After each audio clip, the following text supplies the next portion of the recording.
Good evening, everybody. Thank you for coming out on a Motzei Shabbat.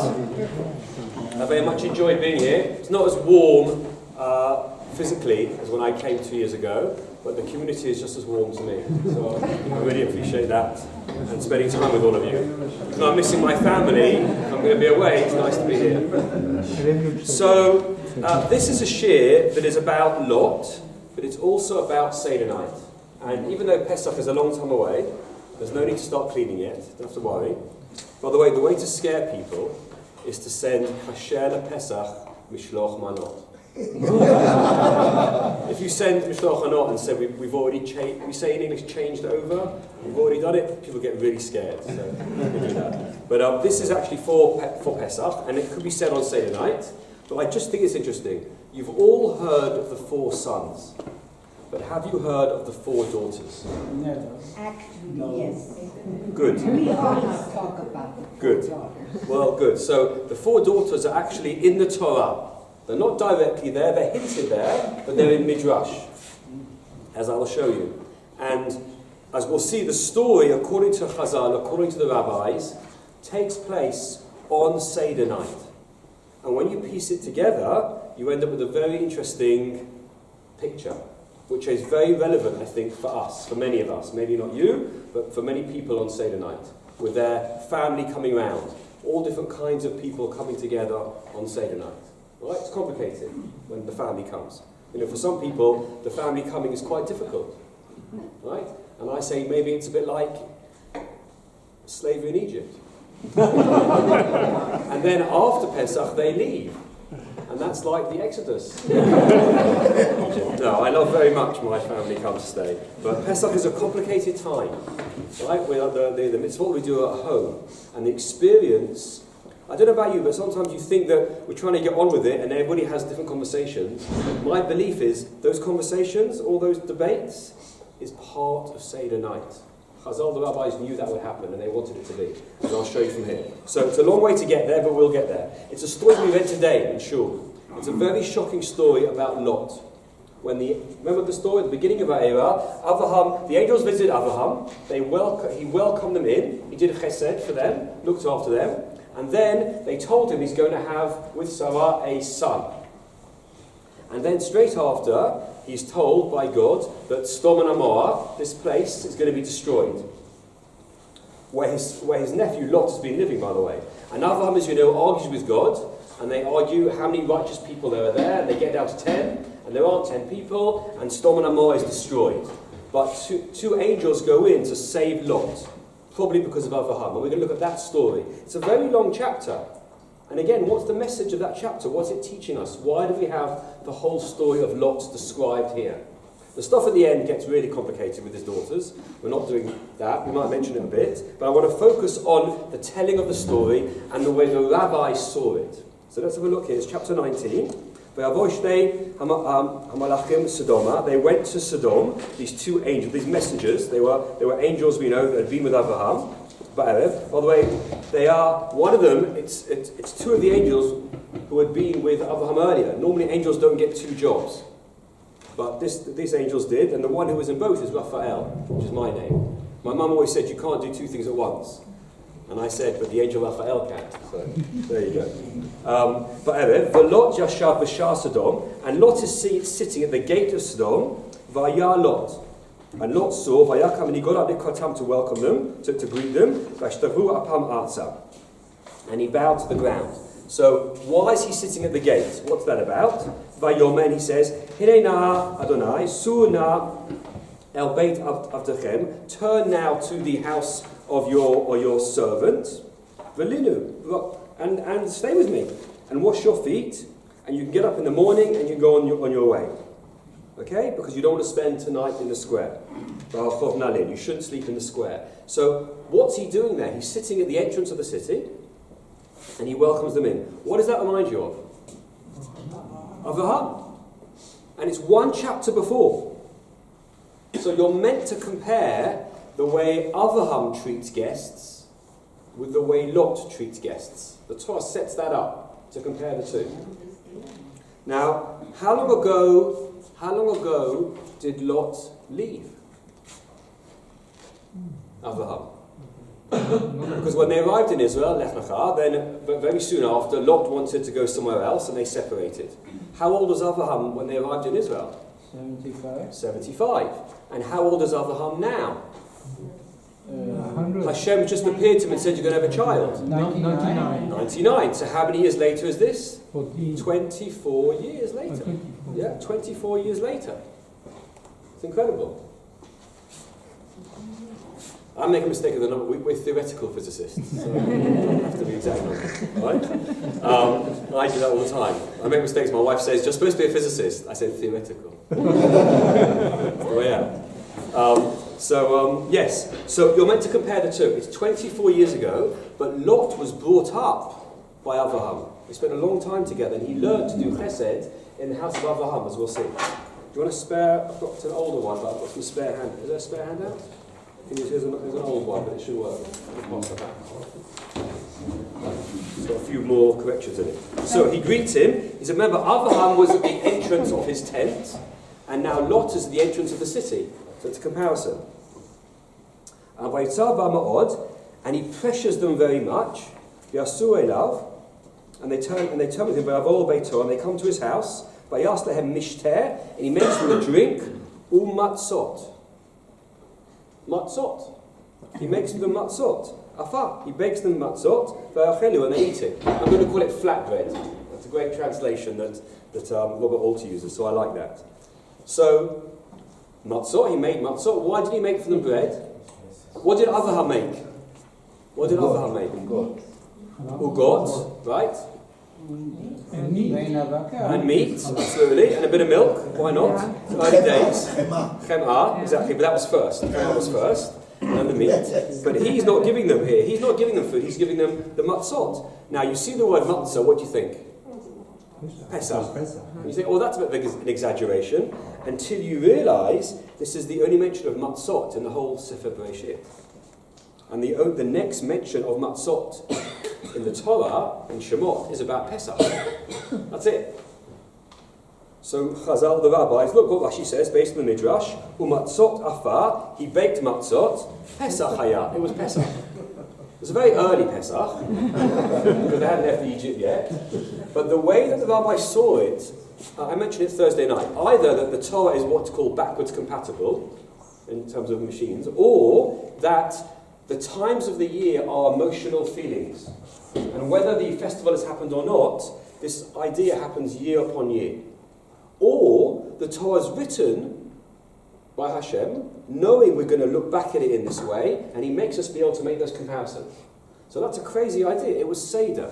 It was Seder night when he meets them. That's the idea that the rabbis are saying here. Now, is it really possible that was the case? Well, again, the ugot that Avraham has, some say those already got matzot, and actually it was the first night, and there's a second night Pesach that's happened. That's a possibility.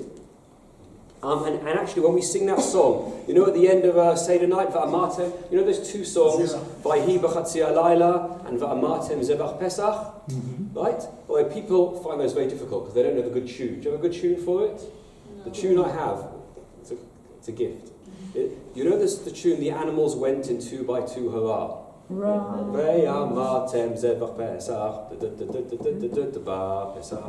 fits really well, and it's really fast as well, so you get it done really quick.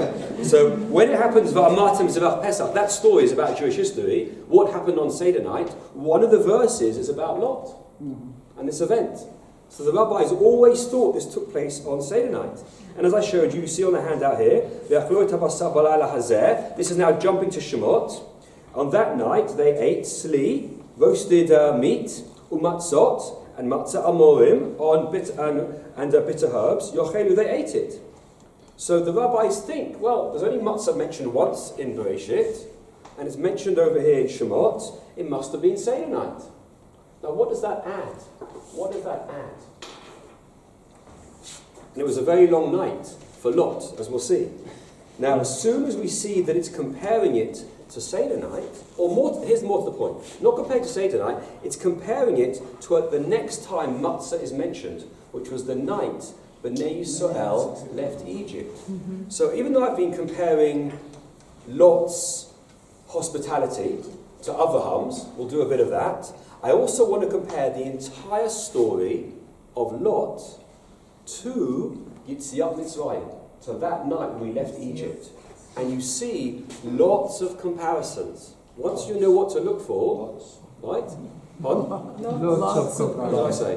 Lots. Lots, you see, that good. Good joke, write that down. You see lots of comparisons.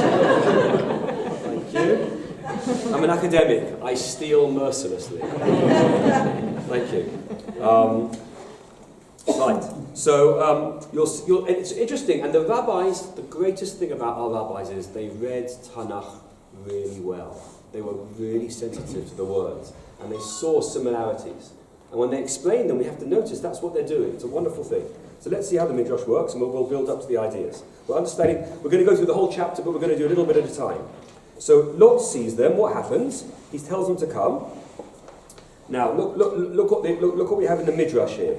V'chuna amar, akumu ala al derech, go in a roundabout way, so that people shouldn't see you coming to my home.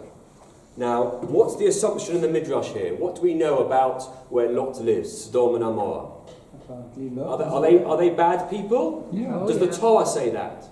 Yes, the Torah said they were Rishayim. Back in chapter 13, it didn't tell us how, but it wasn't a nice place. All that is in the rabbis. And what do we learn about them?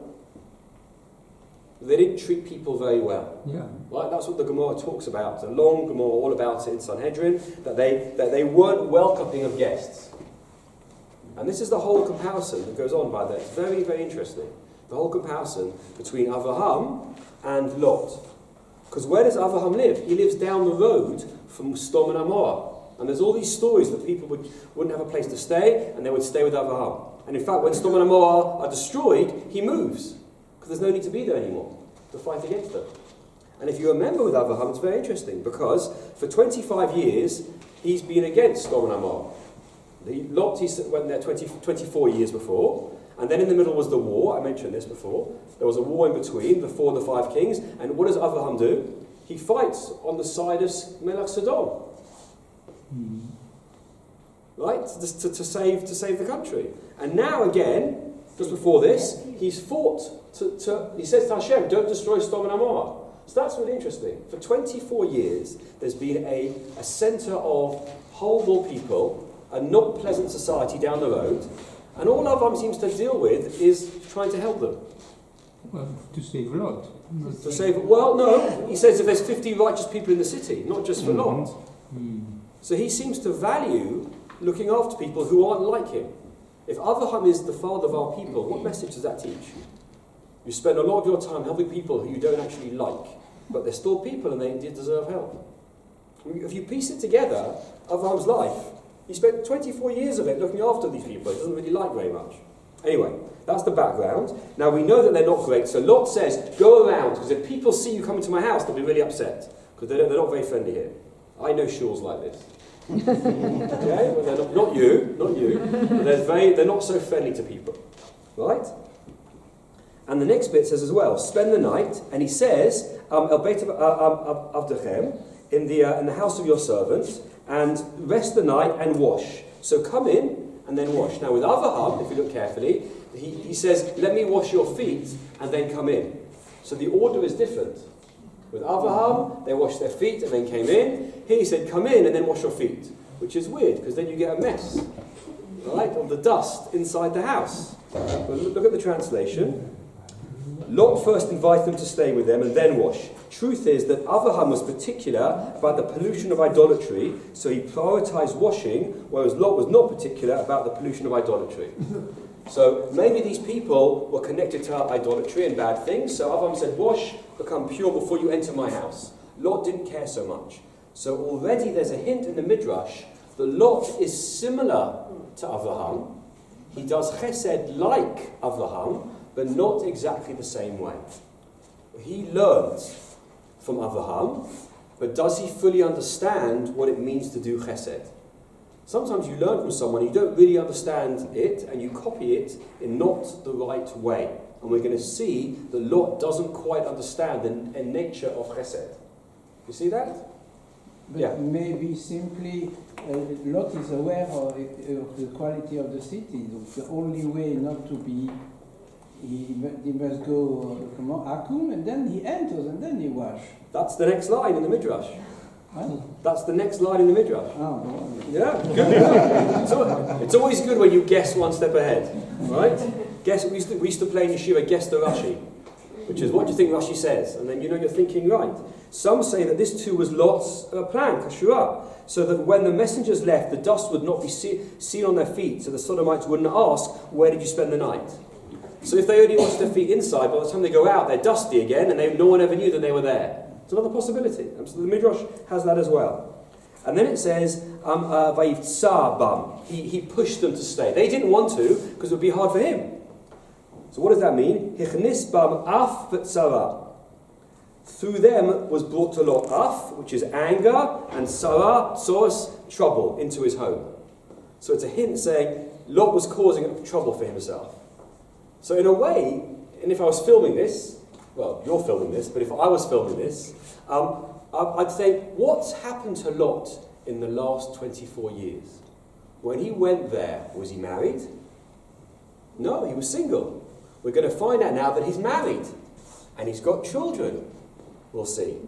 How did he bring them up?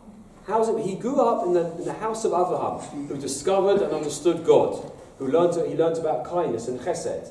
And now he's starting his own family. Imagine you visiting your children and thinking, are they doing it the same way we did it? Does he quite get it right? It's 24 years since the camera has been on Lot. What's he been up to? Has he become like them? Or has he managed to stay separate? Do his children believe in God? Or have they assimilated into Sodom and Amorah? That's the question. Once you understand the timing and the build-up of the story, that's a question you want to ask. What's he like? And the Midrash is already hinting, he's a bit like Avraham, but he's not as careful. He's not as muduyak. He's not as accurate. That's a suggestion. Okay, so what happens? Vayas lehem mishteh. He makes for them a feast. B'veito shel Avraham Avinu haya shehaya makabel et ha'ovrim v'et hashavim. So he makes food for them. Vayas lehem mishteh. Why? Because he was brought up in Avraham's house. The Midrash says it quite clearly. He's like Avraham. And Amrav Yitzchak, matzot godola amda al melach, right? So that, yes. So he baked bread, and there was an argument, because the word matzot could be like matzut, which is an argument. And there was an argument that happened with his wife over salt. Because he says, give these guests a little salt. And his wife says to him, you want to do that as well? It's an Aramaic, the Hebrew. In the Aramaic, the text. But it's, she says, do you want to bring this into our house as well? What does that mean? Was she happy about the guests? No. How do we know? The story with Avraham, did Sarah help? Yes, they both get involved. In this story, it's just him doing it, not her. And he married a local girl, in this case. And it seems that she's not that happy. She doesn't want to help with the salt. You can see why they're bringing in salt at this point. Because you know what happens at the end with her and the salt. Right? She turns into salt. So that's why the Midrash is already hinting about that. So let's turn over. This is just from Robert Alter. But again, he makes that comparison of Lot and Avraham the whole way through. There's lots of similarities in the story. And differences. What time of the day is it when Avraham greets his guests? Chom Hayom, in the middle of the day. Whereas when is Lot greeting the guests now? It's at night. Interesting. And Avraham made a very big feast for them, and Lot gives them matzah and wine. Well, mishneh, something to drink. Which is interesting, because if you had to describe Pesach, what would you say? Drink and matzah. So it's very interesting. So it's that same kind of thing. And the question is, why didn't he make a bigger meal? And the Rabbi Dr explains, because it's night time, he didn't have time to make a big meal. Rather, he gave them a wine feast and baked flatbread for them, so they wouldn't have to wait for the dough to rise. It's amazing, right? But guests have come at night, so you quickly put some food on. You don't start going, I'm going to bake you bread and get the bread maker out and start doing all that kind of stuff. When it's during the day and the guests have arrived, Abraham welcomes them, washing their feet, Sarah's cooking, but Lot's doing it all on his own. He's got no one to help him. So he quickly gets out some food to feed them. Why also might he want to do it fast? Why else might he want to do this fast? He wants to get rid of them. Right, not get rid of them, but he doesn't want to be caught maybe. So maybe they're going to stay the night, but when he's feeding them, there's a light on in his house. You have to go back 3,000 years. There's a light on. Once they go to bed, it's dark. But as long as they're around, there's light. Someone could look in and see. So feed them quickly, light off, go to bed, nobody sees. But it's amazing because he has to do it fast because there's no time for the dough to rise. And the duck, right? The duck is so clear. Those words are exactly like Pesach. And the Radak commentator knows that. He's saying that to you. He's making the comparisons. So Lot is making matzah quickly, or had matzah, just like the Bnei Yisrael made matzah on Seder night. On that night when they left Egypt. Isn't that amazing? It's exactly the same.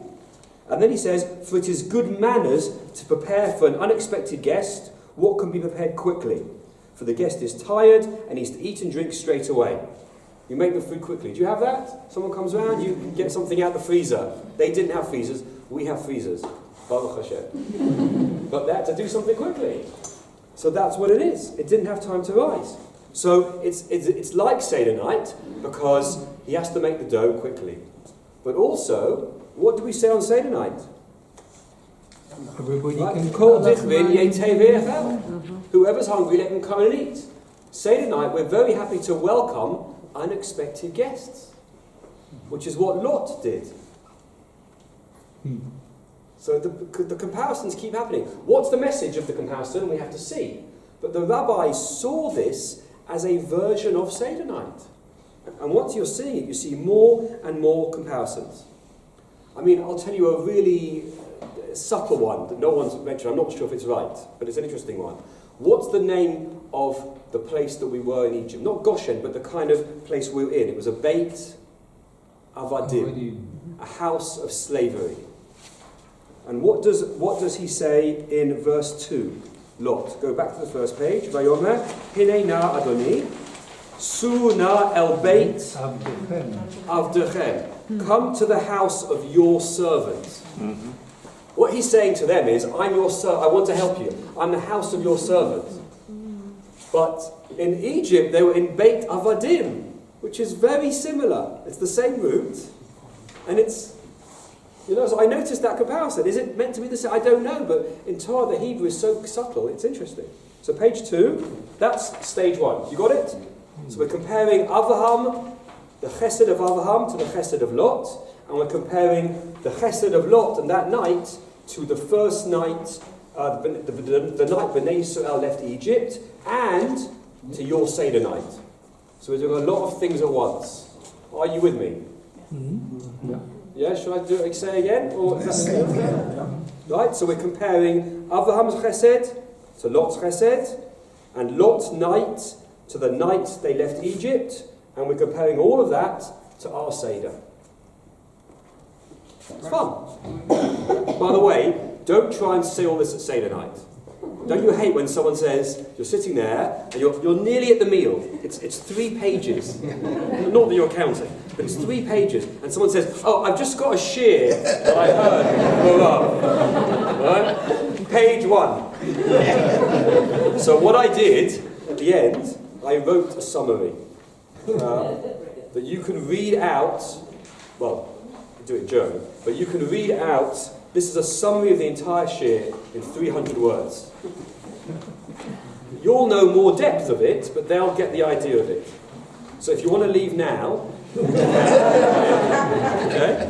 So, yes. Is Rachatz anything to pick up here as well?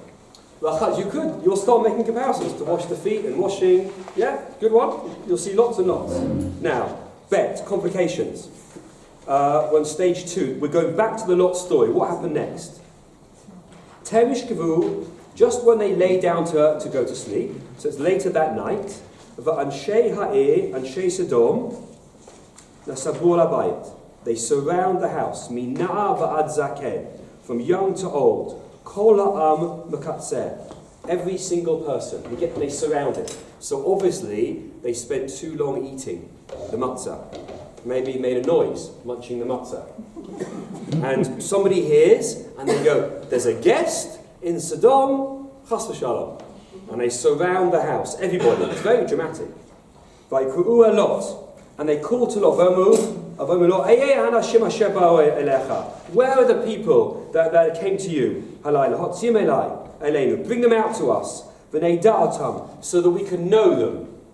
Know them? Know them. You just have to read a few more verses and you know what that means.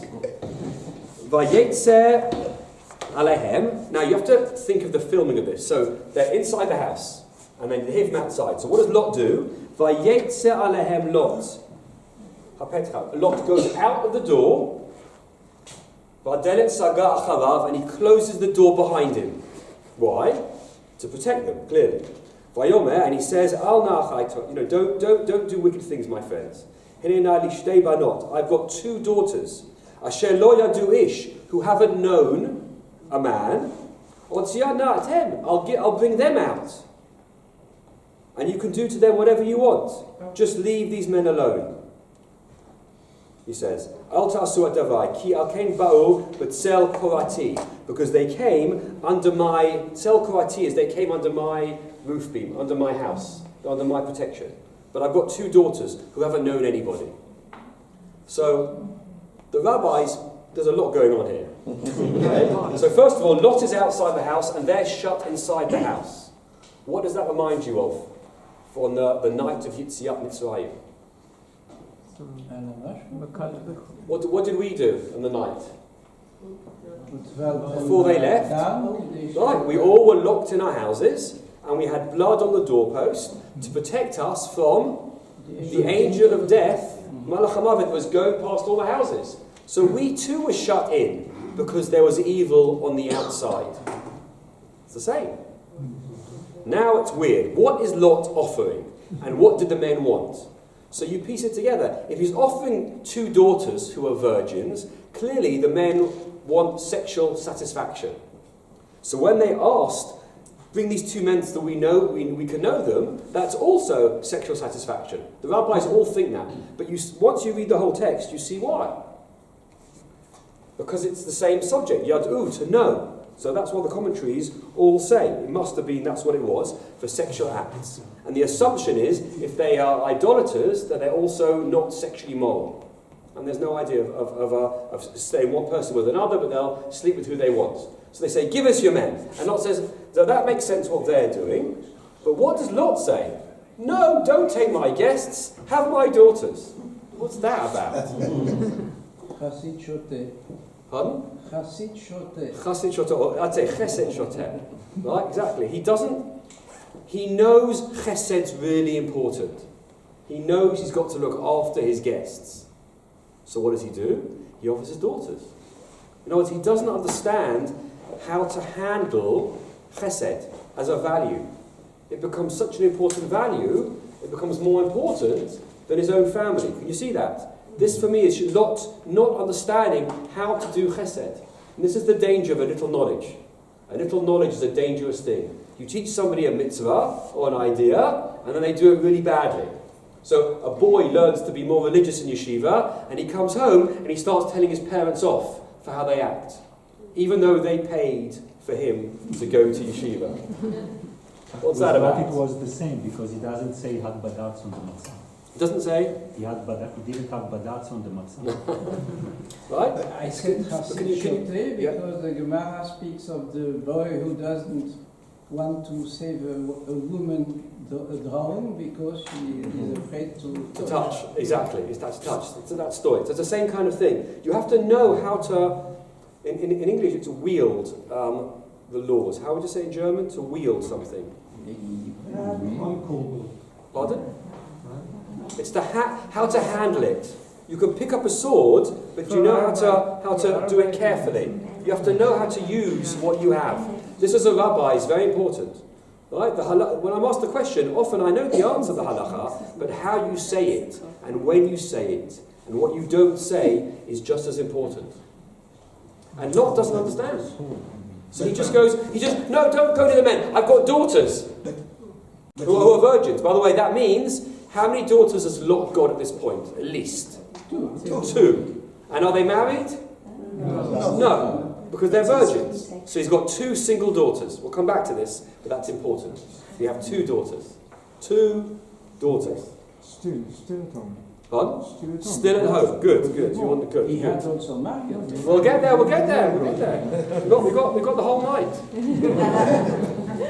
Right? Choloto halayla. Right?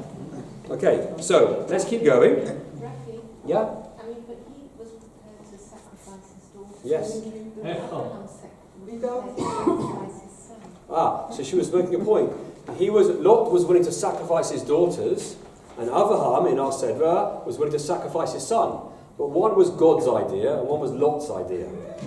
So there's a difference. Nevertheless, we can see that also he had not a good appreciation. Interesting, but it's similar. Avraham's got to learn, because when Hashem said go down, he wanted to stay doing it. So there is an element of education going on here. It's interesting.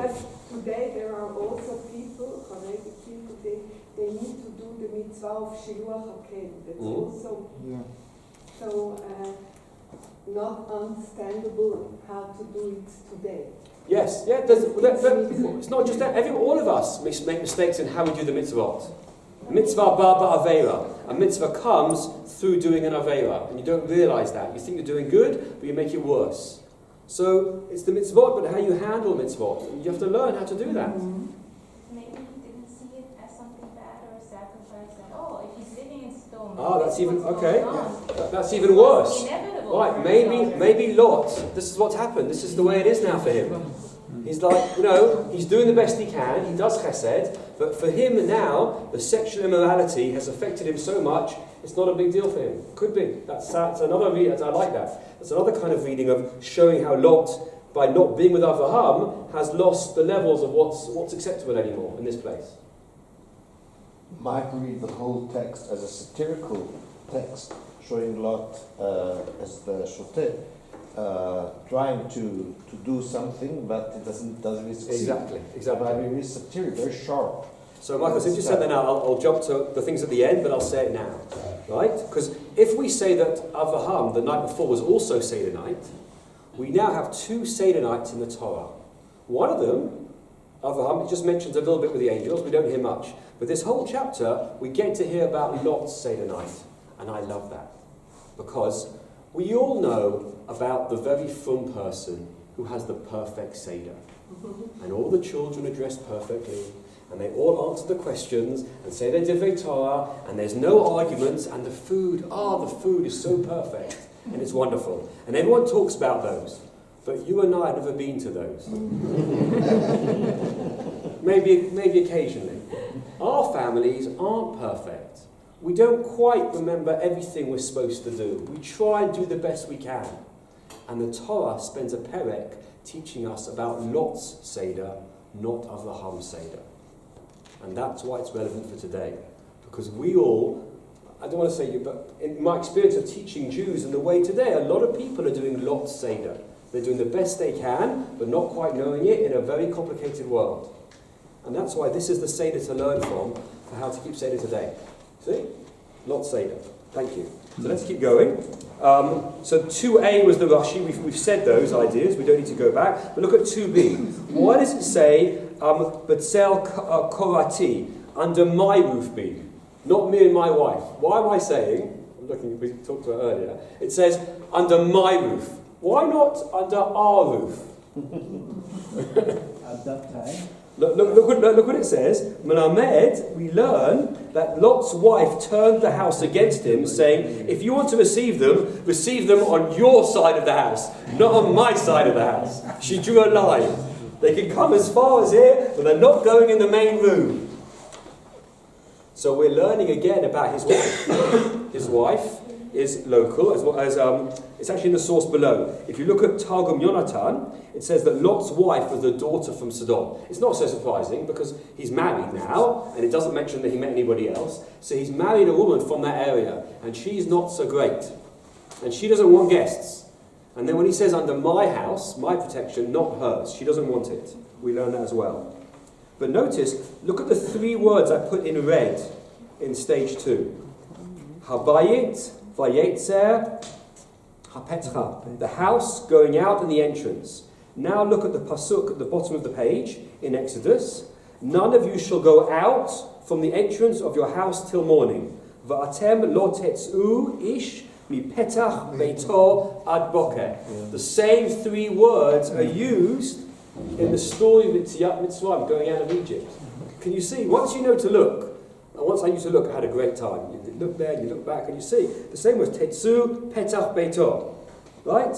Habayit tetzeh hapetach. The same kind of language is being used in the Torah to say. So just like we had to hide against the Malach HaMavet outside, the angel of death, Lot had to hide from these people outside. But Lot is now outside, by the way. He's in a very dangerous space. So what happens next? Let's look at the long night. And this is a very long night, you'll see. When does Lot leave? You all know what happens. The angels take him away. When was that? We'll see later.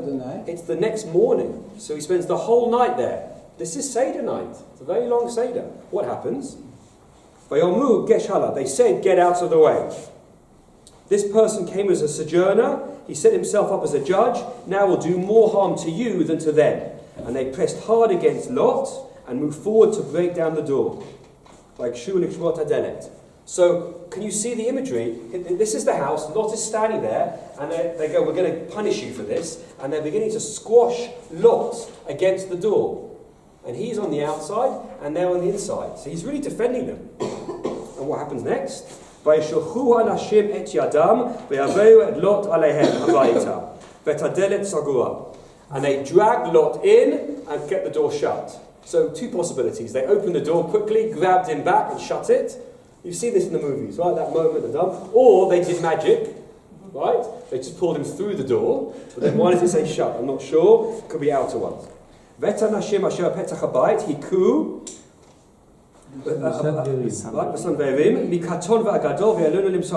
So he blinds them all, right? These angels do a blinding light and they can't get in. In other words, everybody outside of the house, all the people, get punished and get hurt. What happened in Egypt with the 10th plague? The firstborn boys die outside.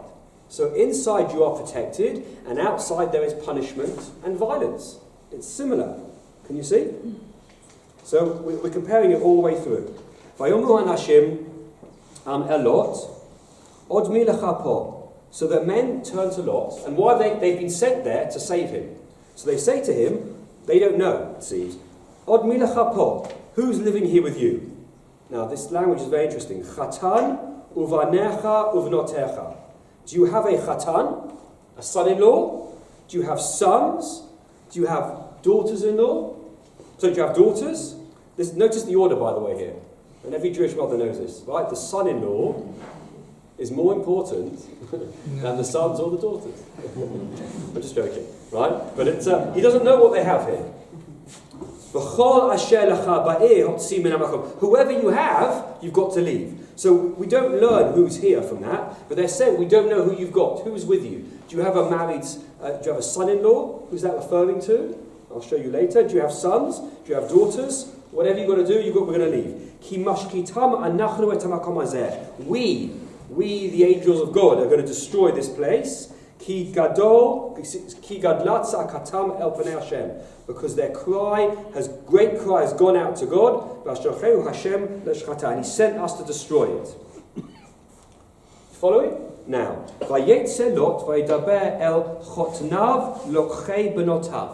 what does that mean? And so Lot went out, we'll get there, to speak to his, what's chotnav? Chotnav is sons-in-law. Right, so Chatanav, Lochei Benotav, the ones who took his daughters. Who were supposed to married them. So imagine saying, these are my sons-in-law, the ones that married my daughters. What? Son-in-law means the ones that married my daughters. The language is very weird. Right? What does it mean? Chabnav lokche benotav. Also, by the way, at this point, how many daughters, minimum, does Lot have? 4. 2 single and 2 married. Right? Could be more, but he's got at least 4. And that's Peshat. It's in the Torah. We worked it out when you read it. He's got 4 daughters, and it's Seder night. These are the 4 daughters of Seder night with their father. And what are they saying? Well, the first two daughters were in the house, because you're very smart and you know what you're going for. But these ones, where did he go to get them? What's the first word in verse 14? Vayetze Lot. He went out. Where? He didn't go out there, the front door, because there's really bad people out there. So where did he go out? So maybe he went sneaked out the back, or maybe, as we know, in the ancient, there was a compound of his area, his household. And because they were married daughters, they lived in a place in the back, in a slightly separate place, but within his region, maybe. It was a kind of compound, Lot compound. The single daughters in the house with him and his wife, and the married daughters with their husbands. And he goes out to them, and we still don't understand the ones who married my daughters. Can anybody work it out? Would you introduce, these are my sons-in-law? I'll make it easier for you. What's the difference between saying, you're at a simcha, and you say, these are my sons-in-law, or these are the ones that took? No, lokhe. Well, lokhe could be present, who are marrying my daughters. So one possibility is they're engaged, they're not married yet. What's another possibility? I'll say it again. These are my sons-in-law. These are the men who have married my daughters. What's the difference? No difference. Pardon? No difference. So then it's absolutely clear. So then it's repetitive. Yeah, exactly. Okay, so why repeat? So why does it quite often? Well, just for no reason at Gadol all. v'noah. Pardon? Gadol v'noah. Maybe it's not. But Gadol, no, is something more than Gadol. No, I know. I have midrash to back me up. I have midrashim to back me up when I get there. I'm just trying to warm you up. Yes. I'm sorry. Maybe he was not happy with the shidduchim. Yeah, that's the possibility. Maybe he didn't like them. But either way, it doesn't matter either way. We'll see. Okay? Vayomer, and he said, Kumu, get up, Sumin hamakom hazeh, ki mashchit Hashem et ha'ir. So you have to understand the scene. Father-in-law, old man Lot, knocks on the door. And the daughters who were born in Sdom, Lot's daughters and their husbands, answer the door. And Lot comes running in and says, God's going to destroy this place. So what do we learn about Lot? He believes in Hashem. Completely. It's clear that he believes, he remembers the story of Avraham and Hashem, right? When Hashem told Avraham to leave, and he knows, and now he believes these angels to be the people of God.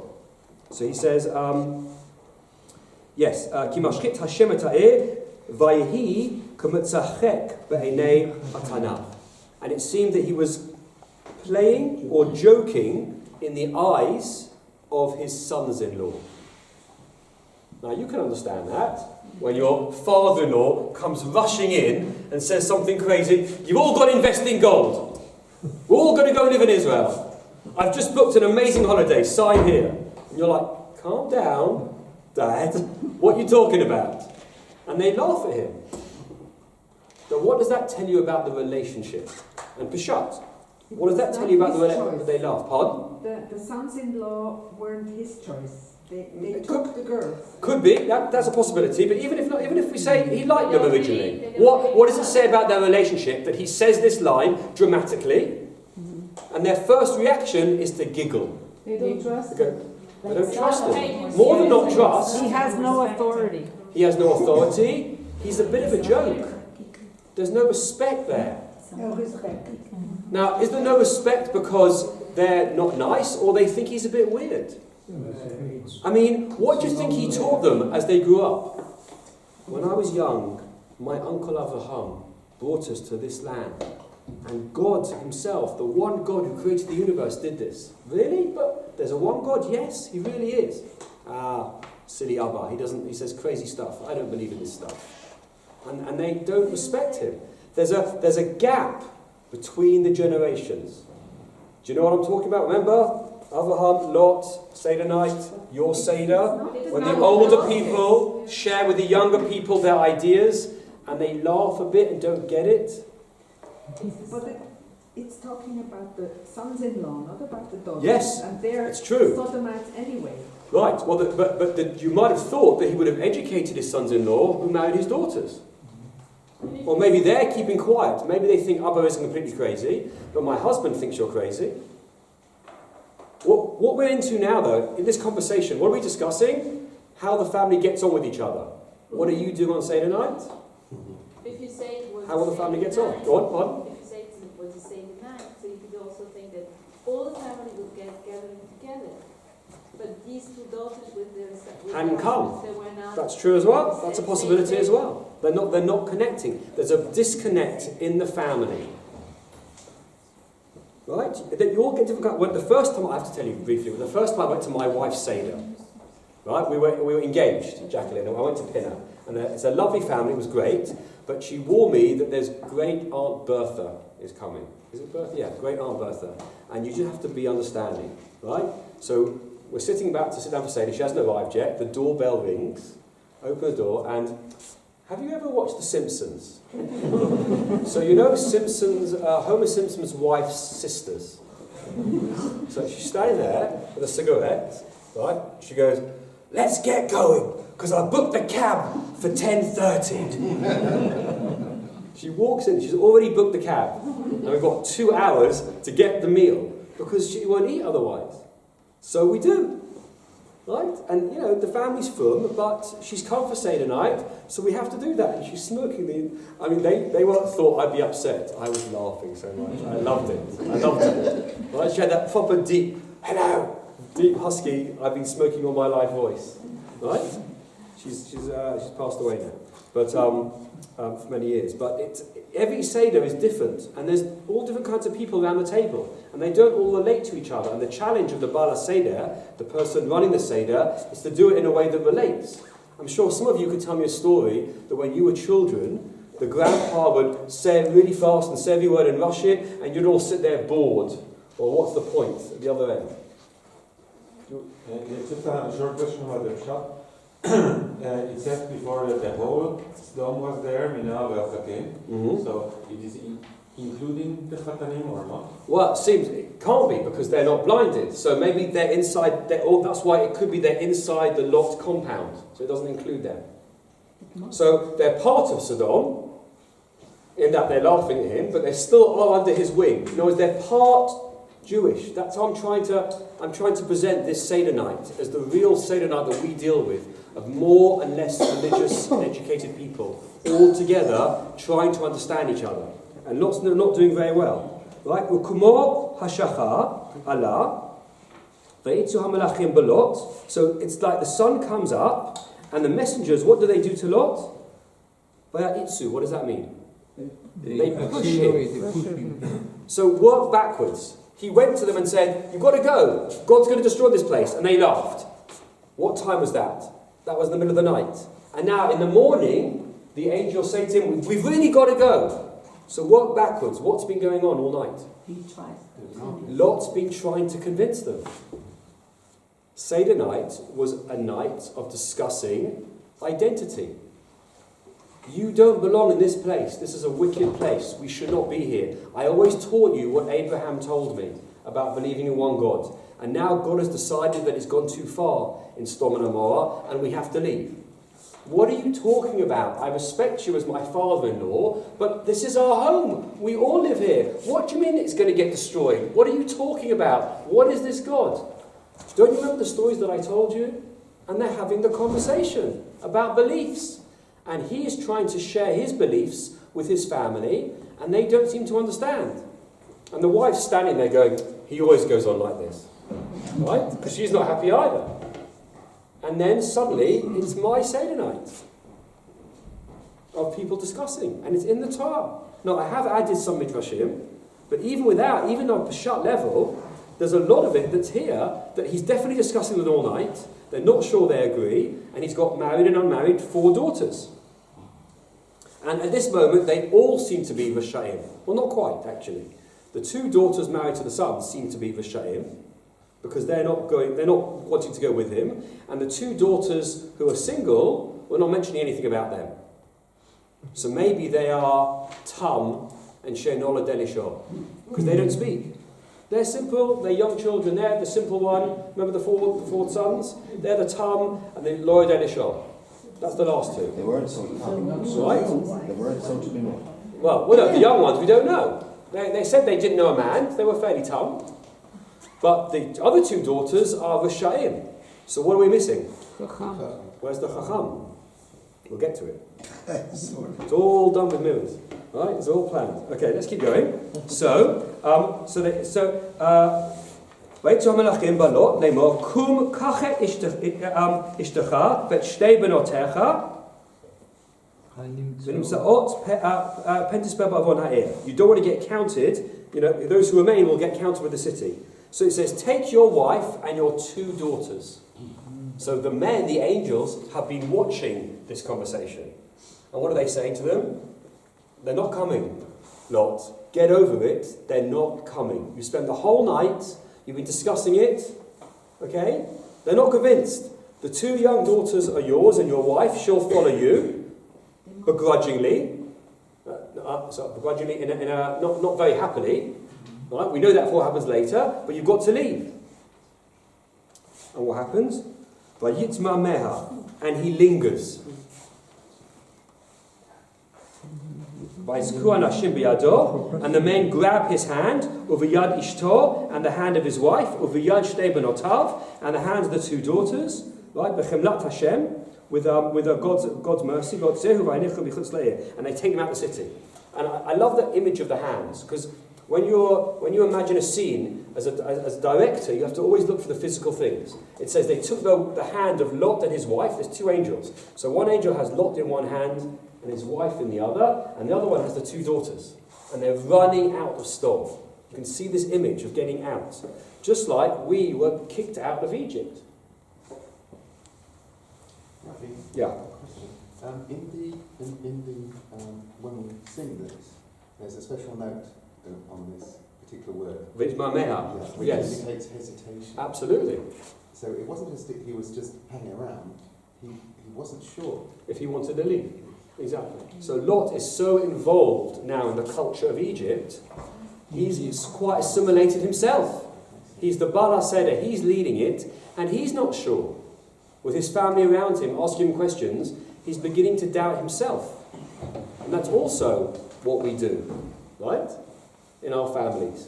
We think we're right, we keep the traditions, but we have such solace sometimes, we begin to doubt ourselves.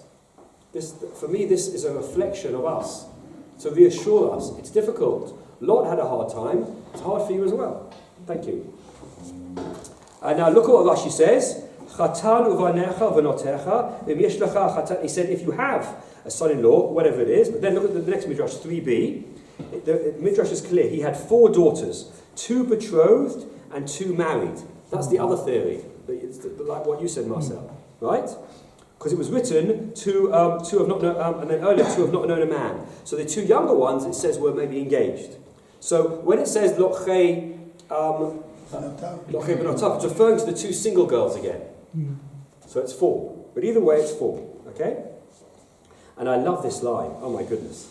This is a translation I looked up to check. It seemed they were joking. The Midrash says what the sons-in-law said back to Lot. Amulo adrikolin v'chabalin b'medina of a medina ne'epachet. This place has organs and flutes and beautiful culture, and it's going to be destroyed. And that's a Midrash. Bereshit Rabbah is, well, it's at least 500. It could even be 1st, 2nd century. But when I read that, I had a chill. What does it remind you of? Germany. When people said to the family, we have to leave, they're going to destroy us. This is a place of organs and flutes and culture. This couldn't happen here. Now, if that Midrash had been written after the Shoah, I could get it. But it's not. Isn't it? It's just wild. It surely reflects the situations of Chazal. Right, so they're talking about music. Now you think, were there music then? Yeah. When you visit London, I'll take you to the British Museum, and I'll take you to the room of Or of the Child is what Avraham was from. And there's a big ziggurat there, the great ziggurat of Or. It's 5,000 years old. It got dug up, and it's huge.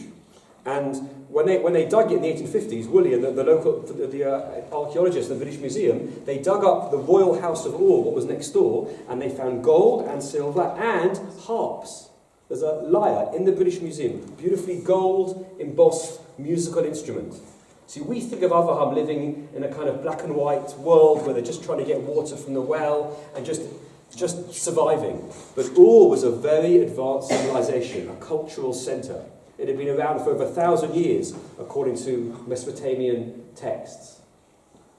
So it was a very cultured place. And so when the Midrash writes about music, even in those days, music meant a sophisticated culture.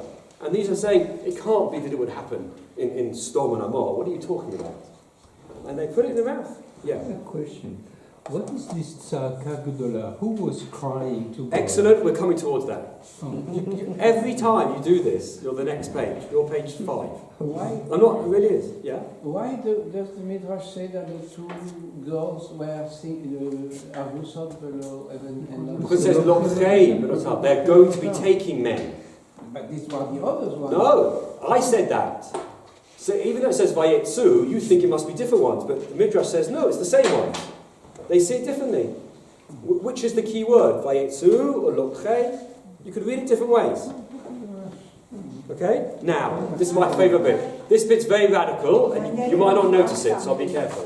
You're making fun of these people who mention the organs and flutes, and make comparisons to the German Jews. But could it be also a reference to Yerushalayim? I mean, they also had organs and they had flutes and they were singing in the Beis Hamikdash. Of course they did, but not yet.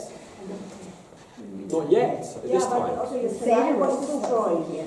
Oh, wait, you're talking about what happened in the destruction of the temple, that people didn't believe it would happen as well? You're right. Yeah. In Isaiah. Yes, Isaiah chapter 20, I think it's chapter 20, is the same thing. People were singing and dancing in Jerusalem and didn't believe they'd be destroyed. No, that's not right. No, sorry, it's different. The story, you're talking about a particular thing, or? No, because you're making fun of these people who think that German Jewry never ever believed that this country would be destroyed. Well, that's not me. We know that historically. People didn't believe it would happen. I know, but your comparison is to Sodom and Gomorrah. Yes. But it could also be compared to Yerushalayim, when these fellow holy Jews also didn't believe that this could be destroyed because of their sins. So interesting, could be, but it was destroyed, and they were wrong. It was, yes. So both, I'm not making fun. I'm showing that they didn't. When evil knocked at the door, they didn't recognize it. No. Yeah. That's the problem. Because we want to believe in good. Yeah. No, the chapter 20 in Isaiah is something else. They talk about, we're surrounded, right, let's eat and drink because tomorrow we're going to die. That's straight out of Isaiah.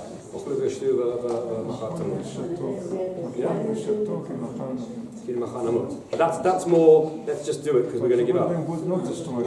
Pardon? Jerusalem was not destroyed. No, but it was going, yes, because of Sarkis, because of Chizkiyahu, but they were not taking it seriously. Yeah. Okay, so source 3c, thank you. Source 3c. Now, I want to go back to Avraham here. This is complicated, but I think you'll get it. Why did Avraham stop at 10?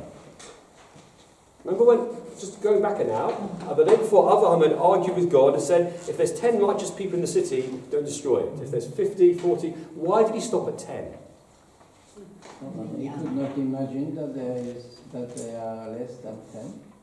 Could be. No, because he knew Lot has the wife. Ah, good, getting ahead. Okay. And he thought maybe the 4 daughters are all married. Excellent. Excellent. I've set it up for you, but never go into a business deal without knowing what you're willing to bid and knowing what you've got in the back. But what you can offer, you've got. But we normally think, it's a minyan. Right? This is the first mention of 10 in the Torah, by the way. Yeah. Now, we've had 10 in terms of an age of a person, but 10 as an idea, this is the first mention in the Torah of 10.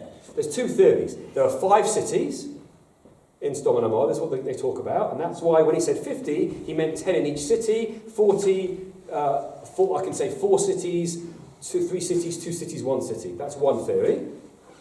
Another theory is that actually it's 10 because it's 2 in each city. Rabbi Sachs said, I don't know if he wrote it in his book, Rabbi Sachs said this to me. I said, why 2? He said, Rafi, as long as there's one other person to talk to, there's hope. You've got someone to talk to. You know, do you have this in in Switzerland? People have these boards, the end of the world is coming, and they walk up and down the streets. Do you have that anymore? We used to have it in England. Crazy people. Why are they doing it? Because they've got no one to talk to anymore. They've gone mad. If you had someone to talk to, you could make a difference. So one theory is it's the 2.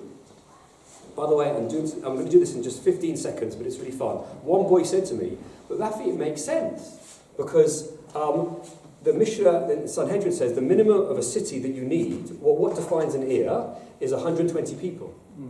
Right, works it out. And if there's 2 people, only 2 can save a city. 2 out of 120 is 1 out of 60. So less than 1 is Batal Bashishim. Less than 60. Now it's a cute idea, but actually it's very clever, because you know what the halacha is? You know, if you've got food dropping in, the flavour can affect it. But less than 60 it can't. But the idea is the same, right? Which is the less than 1/60th, the flavour doesn't affect the soup absorbs the milk. So a tzaddik can only affect something if they have their source. But if they're so surrounded, then they lose it. It's a cute idea, just to mention it. It just fitted so wonderfully, I have to mention it. Right, so let's look. The Midrash is analysing why 10. 3 theories. Number 1, why 10? So there would be enough righteous people to gather as a community.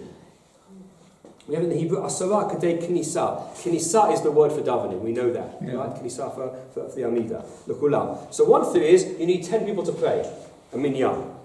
Devar acher, another opinion, why 10? Shekava nishtaya b'dor ha'mabul shmona v'lo nitala la'olam b'zkutam. There were 8 once, and we know that wasn't enough. Lot and his wife, and the 3 sons, and their wives is 8. Now, Noah. That's 8 people. Now, and the wives. Now, Hashem didn't save the world. He did save Noah, but not for 8. There were 8 tzaddikim. And would Hashem save the world for 8 tzaddikim? No. He didn't save it with Noah, and there were 8 tzaddikim in the ark, which means women are tzaddikim, by the way. And women are included in this 10, by the way. You might have noticed that, which is interesting. So Avraham knows 8 isn't going to work. So you can't go to 8. Another opinion. Alternatively, why 10? And this is what you said. Shahaya savur shayesh sham asara.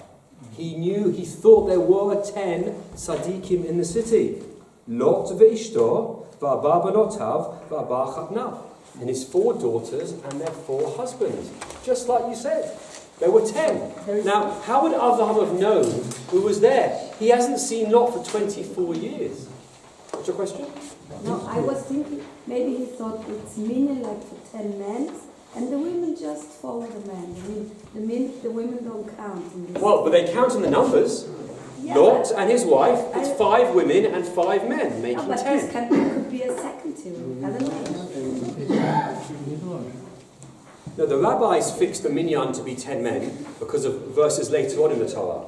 But there's 2 kinds of minyan. There's a minyan for tefillah, but this is a minyan Yeshua, right? A minyan for saving. So when we pray to God, we standardize it because women are busy, and for community we made it that it's 10 men that do it. But when that's about, and in prayer we ask to be saved. When you're asking to be saved, just the men do it. When you need to really save people, then you need the women. When you're really doing this minyan actually does something, doesn't pray, then the women can do it just as much as the men. Very interesting, the differences, by the way, in terms of the halacha. But that's a whole other subject. But anyway, turn over. Notice all the parallels. It's all through the night. What did Hashem say he was going to do in Egypt? I saw the blood, and I'll go over the houses. There won't be a scourge or a thing for you, to destroy you. Mashchit is used in Mitzrayim, and mashchit is used here. The same thing. Also, when they bake the bread. Howard, you talked about the special way of singing, it's mamea, lehitz mamea, to linger. But the same word is used in Egypt. They baked dough, they brought out of Egypt matzot, for it didn't have time to rise, because the Egyptian pushed them, they couldn't linger behind. They had to leave Mitzrayim. Hitmameya is used in Mitzrayim and in Lot. When you add up all these comparisons, we're getting to about 20 here of similar. If it was just one, I'd say, or 2 or 3. But with this many words, and if you know your Hebrew, it's a big deal to use so many words in a similar way. So it's making comparison of the two. Now, what's also interesting, as I mentioned, is these that Avraham thinks there are 10 righteous people. So when Avraham was bargaining, he always knew there were 10. Was he right? No. Why? Because Hashem destroyed Sodom and Gomorrah. So what was he wrong about? 2 daughters weren't married. Pardon? The 2 daughters weren't married. According to Rashi, they were engaged. They weren't righteous. They weren't righteous. What Avraham had hoped is that the message he had taught them would survive. But maybe it hadn't. How would he know? We'll get to that. We're nearly there. So, I have to read to you Hirsch. You won't like this, because it's, some of you, because he's doing a drush on those 2 phrases. But remember, Samson of Hirsch was writing in the 19th century in an assimilated German community. They were religious with him, but there were many assimilated. And look what he writes. In the middle of the night, the old man Lot goes out to his son-in-law, the men whom he has entrusted his daughter's fate, and implores them, asks them to save his daughters and themselves. They only laugh at him as though he were jesting. Not without good reason does the Torah add Lochei Benotav to Chotnav. 2 phrases. They had married his daughters, but had not become his sons-in-law in the truest sense. They are men of Sodom in their ways and aspirations. There could be no bond between them and the nephew of Abraham. In other words, they had married his daughters, but they never bought into his stories about the one God. They never really connected. It's a drush, but it's Hirsch. Hirsch is on the shelf over there. So let's keep going. This is what he says. As for his daughters, and even if you don't take it like this, the point Hirsch is making is very clear. As for his daughters, had Lot succeeded in winning them over to his way of life, that they would never have found Sodom husbands acceptable to them? However, Lot was weak and hence isolated in his own household and among his own children and family members. Either way, he married daughters. The daughter married men that laughed at him. Do you think he was happy about that? Do you think they always laughed at him? Maybe originally they had a relationship, or he was always against the marriages. I don't know. But Hirsch is suggesting it went wrong. Hirsch is not talking about Lot. He's talking about Germany in the 1850s. 1850s. Yeah. Sorry, but Lot also married the Sodomite. True, but she went out with him. She left with him. So she moaned. Well, she didn't have to. Yeah, but it's true. It's a good point, by the way. Yeah. No, I mean I'm talking about. No, I think it's a great point. It's a great point you're making, and in a way, if you don't marry someone with your values, why are you so surprised that your daughters don't? And this woman did not have the same value. I know, but we are surprised sometimes. People are surprised. They don't see it following on. Look what he says. Abraham would never have accepted. Look at the next page, so we'll jump. So here we see. This is Hirsch talking about Jews. Here we see a mistake that is still made in our day, thousands of years later, in a similar fashion, under similar circumstances, on which exact is told today, even as it did then. Lot came to his sons-in-law and spoke to them of God, and they laughed at him. Yet Lot had expected his words to be heeded. To our dismay, the flow of life today offers sad commentary on this whole episode. Hirsch is saying the same thing's happening today. So Hirsch saw that comparison that I'm giving to you. Let's look at the next bit, because I want to finish by 9. V'Hashem himtir al Sodom v'al Amorah, and God rains down on Sodom and Amorah, gafrit va'esh, brimstone and fire, me'et Hashem, from the heavens. And what happens? And he overthrew the cities and the plain and all the people. And as you know, and we know already, we've talked about Lot leaving, we mentioned that. V'tabet ishto me'acharav v'ati nitzav malach. Nitzav melach. And she turns around and turns into salt. Why did she turn around, by the way? She regrets. Right, because 2 of her daughters are left behind. Lot had lingered earlier on, but now he's understood it's over, I've got to leave. but she couldn't. Her daughters are there.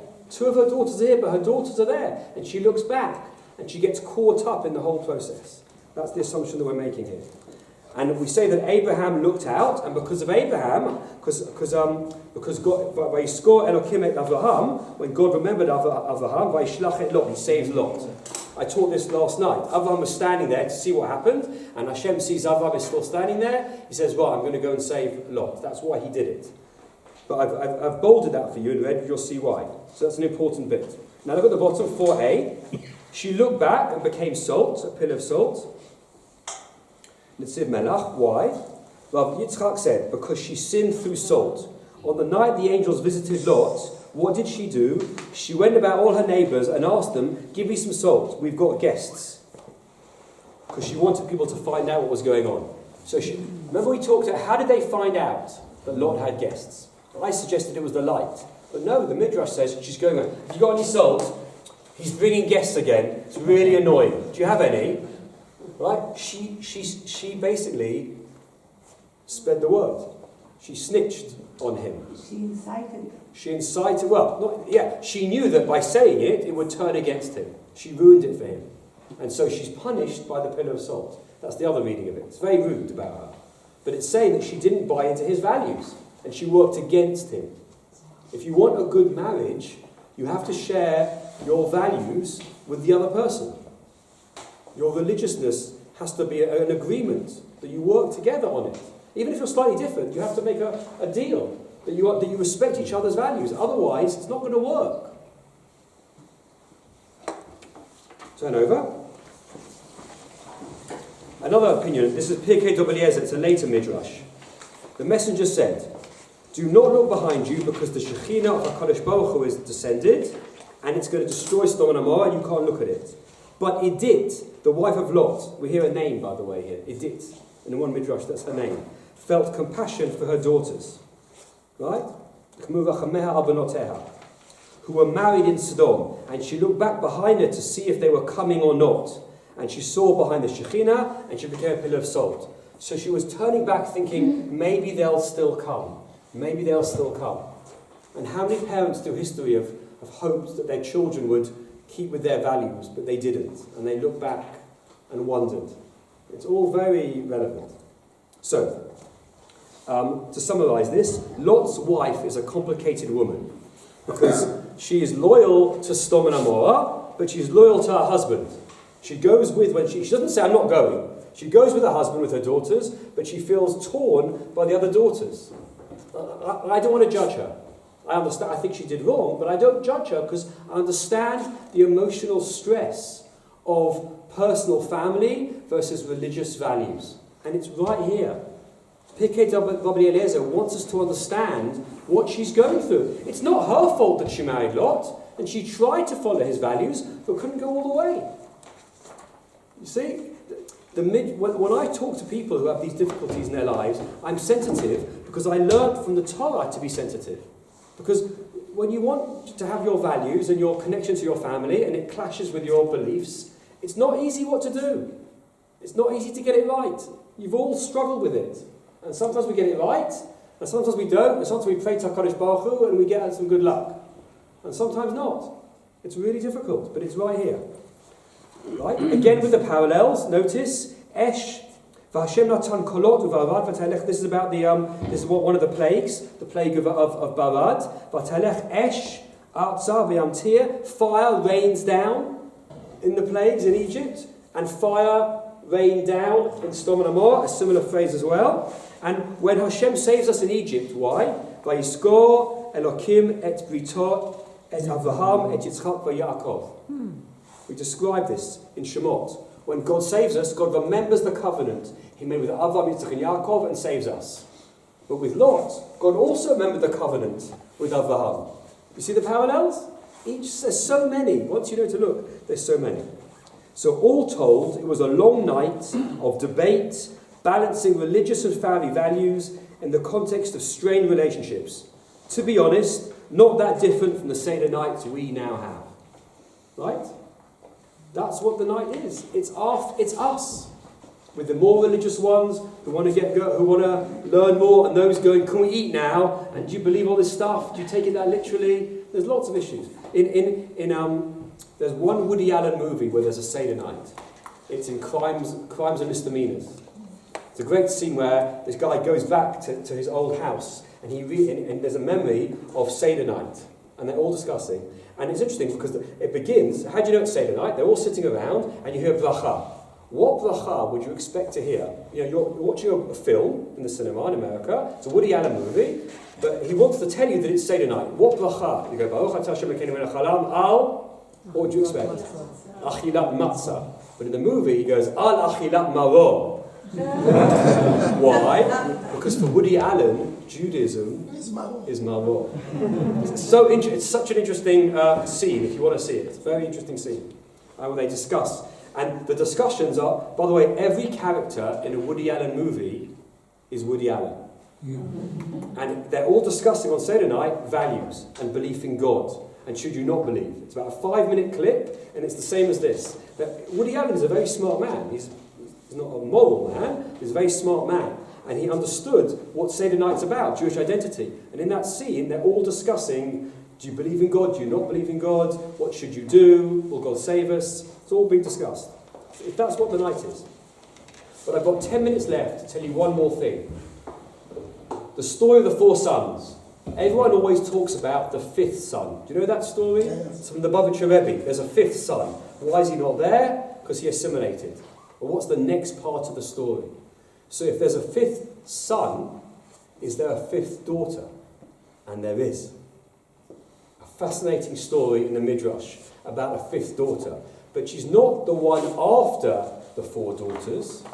She's the one before the 4 daughters. Which no one talks about.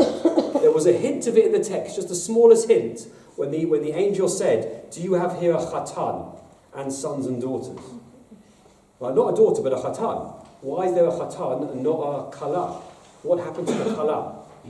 We're going to find out. 5th daughter. This is from Pirkei Eliezer again. Rav Yehuda said, they issued a proclamation. Now, trust me, you'll see it by the end, but this is before this event. This is before God destroys Sodom. It's very clear from the end, but I'll tell you now so it's clearer. Rav Yehuda said, they issued a statement in Sodom. Anyone who takes bread for the poor or strangers will be burned by fire. Pleitit bito shel Lot hayta nesua le'echad migodlei ha'ir. Pleitit, the daughter of Lot, we only mentioned one here, was married to one of the noblemen of Sodom. She was a poor, afflicted, she saw a poor, afflicted man in the street of the city, and her soul grieved for him. What did she do? Every day she drew water and put it in her bucket and all sorts of food, and she fed the poor man. Now this is a midrash about, I'm going backwards in time now, before the story of destroying Sodom and Gomorrah. Lot's first daughter was called Pleitit, and she did understand chesed. She'd learnt from her father, Lot, who had learnt from Avraham to treat people kindly. And she would hide food and give it to poor people in the city. This is interesting. This shows us actually Lot was successful with his first daughter. And she married an important man in the city. And he let her do it, obviously, because she was doing it. So maybe Lot was going to affect the city, was going to change things around. The people of Sodom said, how does this poor man survive? Finally, they discovered the matter and brought her out to be burned. They found Pleitit. By the way, the word Pleitit is interesting. What does it mean, Pleita? Refugee. Refugee. Right? A kind of separate, something apart. You get that idea, absolutely. A palit. Right? Palit could be the remnant, the leftovers. The one bit that's not maybe gone dirty, maybe. But he appears, the palit. So. The one who escaped. Yes. Pardon? Palit, the one who escaped. Yeah. Lot was the one, but yeah, she didn't, but we'll see. She said, and what does she say?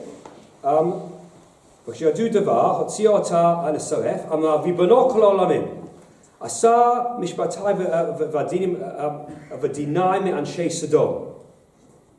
So, rule of the world, do justice for me against Sodom. And what happened? Va'alta sa'akata lifnei kiseh ha'kavod. And her cry went up to heaven. Now look at this. At that moment, Hashem said, so what happened? Hashem is in heaven, and suddenly the cry of a young woman, how did you let this happen to me? Look what this city has become. And he went to go down to see what was going on. What's this voice that I hear? To see if Sodom was really that bad. And he goes down to see, and the pasuk says, Aradana vere katza'akata haba elai. I look at the cry that's coming up to me. Now you normally read that pasuk as the cry of evil of Sodom coming up to God. I'm going to go down and hear that cry of evil. But it doesn't say katza'akatam, their cry, but katza'akata, her cry.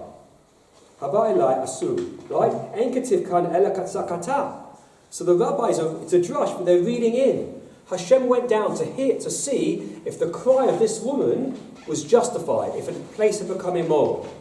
Now, we haven't got the time to do it, you need to go to Masechet Sanhedrin in the Gemara. Is it Sanhedrin? Yes, in Sanhedrin, where it talks about all the different people who don't get Olam Haba. And it talks about Sodom and Amorah. And there's 2 daf of all the terrible things that Sodom and Amorah do. And it begins by saying they're wicked, because Avraham said to Lot, if you go and live there, they're Rasha'im. And it ends with the story of this girl. There's some honey, there's a slightly different version in it. So I realised it's not lots of things that they did, it's what happened over 24 years. It's the story of how the city descended and became more and more immoral. And the death of Pleitit was the last straw in the destruction of Sodom. And when she cried out, the city had become so immoral it couldn't be saved. That's what happened. You see? Then it makes sense. Now, did Avraham know what was going on? So in that Gemara it says that Eliezer, Avraham's servant, used to visit Sodom and Amorah. There's lots of stories. He would visit there for business or for a wedding to stay over, and they always treated him badly. But no one ever asks, what was Eliezer doing in Sodom and Amorah? So I suggest Avraham would send him every so often to check up on Lot. Avraham always wanted to look after Lot. Why? Why did Avraham care so much about Lot? Anybody know? Why was Lot with Avraham anyway? Well, as a young boy, he took him over as a nephew. He's an orphan. Because his father died. How did his father die, according to the Midrash? His father died, Haran, because when Avraham was going to be thrown in the furnace, right, the brother Haran said, well, if Avraham gets out alive, I'll do it as well. But you can't copy somebody else's faith. It doesn't work. And he died. And the pasuk says, Al Panei Aviv, that Haran died in his father's arms. And in my imagination, the father, right, Terach turns to Avraham and says, look what your religion, your belief in this God did. My son is dead. Right? It's a big problem for Avraham. It's one thing to be religious, it's another thing to cause pain to someone else. And Avraham always felt guilty after that, and so he looked after Lot and always checked up on him. And when he checked up on him, Eliezer said, his first daughter, she's wonderful. She does chesed for people. It's going to be okay. And he's got more daughters. It's going to be fine. Avraham thought that they were religious, but they weren't. That was the problem. Okay? In other words, Avraham hoped that Lot was just religious enough to be 10 people that could turn around Sodom and Amorah and to make it a good place. But actually the reverse had happened. The death of Pleitit, of the older daughter, means that it was over. Sodom and Amorah was going to be destroyed. And Hashem knew this. It's so sad. Now, if you read the Midrash, the debate is so sad. Avraham thinks, I've got an ace in the hole. I know I've got 10. And Hashem's like, you haven't got 10. I know you haven't because I know what's happened. It's so sad, the conversation. That's what's really going on. But what does that mean? We have 5 daughters. 2 of them are Rishayim. 2 of them are young, Tam and Shenod Elishol. And we said, where's the Chacham? And we now know. It was Pleitit. She was the 5th daughter. She was the Chachamah. So we actually have 5 daughters who are similar to the 4 sons on Seder night with the same kind of issue. And the theme the tipus of the 5 daughters got repeated years later in Fiddler on the Roof. 5 daughters. Remember that? And what's that all about, that movie? The first daughter marries Mottel, a nice, frum boy. He's got no money, he's a poor tailor, you know, and Tevye each time. Remember, I'm doing the movie version, okay, because I was brought up on that. Okay? By the way, when my wife was shown the movie as a kid, her parents didn't want her to see It All Goes Bad, the pogrom, because she was a kid, so they ended the movie at the wedding. And she thought it was a lovely movie about Jews living in Anatevka. And when she got older, she saw the second half of the movie, and it all goes terrible. She was so shocked. Anyway, in the movie, remember, Tevye, every time she's about to get married, that one of the children want to marry somebody, he thinks, should I let it happen? And he says, on one hand, what kind of match is this? He's got no money. On the other hand, he's an honest hard worker. On the other hand, he's got nothing. So on the other hand, it can't get worse. So he goes, okay, you can marry. And in the movie, every time he's about to marry another daughter, Tevye weighs up. Tevye is Lot. The second daughter is, the first one wanted to marry Mottel, who was a good tailor, a fun boy. Who's the next one? Starsky. See if anybody recognises that for reference. The second one is Hodl. What's Hodl? Is he fun? He's a revolutionary. He's a communist. He's respectful, but he's not as fun. And he's going to go off and fight the revolution. And he says he loves her. Right? Tevye goes, he loves you. It's a new style. On the other hand, old things were new once as well. On the other hand, they decided to marry without asking me, without a matchmaker. On the other hand, did Adam and Eve have a matchmaker?